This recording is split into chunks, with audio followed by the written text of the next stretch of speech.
What's going on, folks? Larry here at Packmasters Dog Training. I want to talk to you guys real quick about the decline of the suburban pet dog.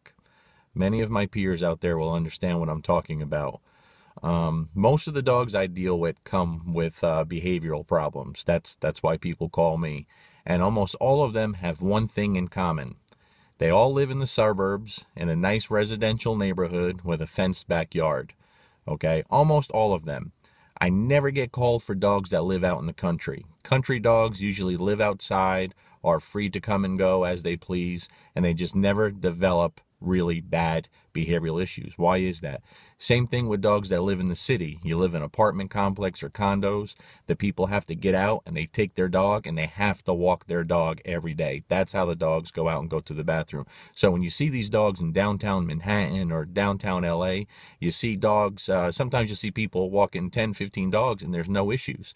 They're not reacting to other dogs or people or anything around them because it's normal. They're doing what comes natural. They're getting out and they're exploring and they're socializing.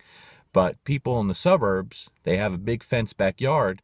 That's about the only thing their dog gets to do every day. The dog's got to go out. They open the door. The dog goes out in the yard. And that's where they get their exercise, their entertainment, their freedom. That's where they go to the bathroom. And that's all they do. So the owners never get to do anything except develop bad habits in the home.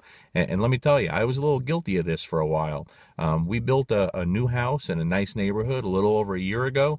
We have over an acre of property, and yet we don't have a fenced backyard.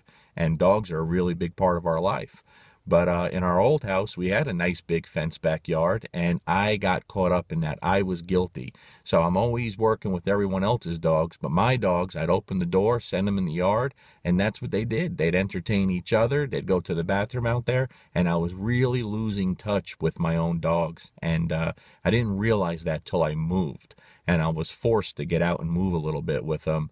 And it's pretty much the best thing I ever did for my dogs. So now when my dogs got to go to the bathroom, for the most part, Buddy and Luca and Bruno, I got to get out and we take a nice walk through the neighborhood, and we go down to an open field and they get to run and explore and smell new things. They get to do what comes natural to a dog.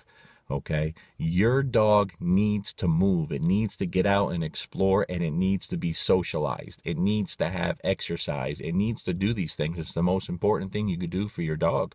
So don't get caught up in the everyday laziness that a lot of us do. You know, it's almost all dogs from the suburbs that are developing bad habits. These dogs aren't born with behavioral issues.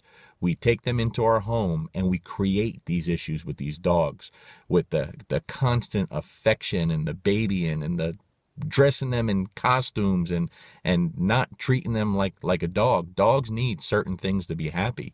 Unfortunately, what a lot of people are doing is they're taking care of their own needs, their own emotions with their dogs. These dogs need to get out and move, people. It's really important. So give it a shot. Stop throwing your dog in the yard. Fenced backyard's one of the worst things for a dog. It really is. It's just completely useless. It's good for convenience, and I'm not saying never let your dog in the yard. That's not what I'm trying to say. But your dog needs to get out and explore. It's just really important. If you got your dog day one and just started taking him out everywhere and walking and moving and socializing, most likely you would never have those behavioral issues. You know, before I started training professionally and people paying me to train their dogs, my dogs did nothing fancy. You know, they knew the basics. They did nothing fancy. No one ever looked at my dogs and said, wow, they're doing really cool things. We should really get in touch with that guy. People started getting in touch with me because they saw really well-balanced, well-behaved dogs off leash out in public. That's what my dogs knew. It wasn't a novelty. That's how we lived. And I lost that for a little while. So take it from me. Get your dogs out and explore and socialize, and they'll be much better off for it. Peace.